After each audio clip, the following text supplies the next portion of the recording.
In this video we're going to look at how to make a standing double crochet. So rather than creating a standard chain 2, we're going to look at how we can make that look more like a standard double crochet, which is going to be particularly useful when you're making something like a blanket or something with sort of edges. It'll stop that sort of slight wibble that you get with it.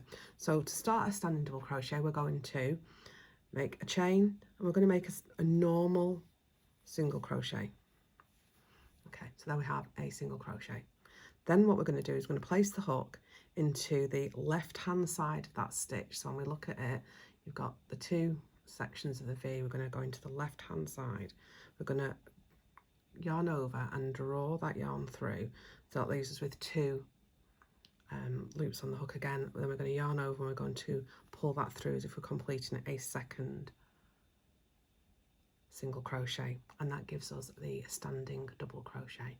So you then get a full stitch at the top and a full stitch going all the way up as well. Hope that's useful.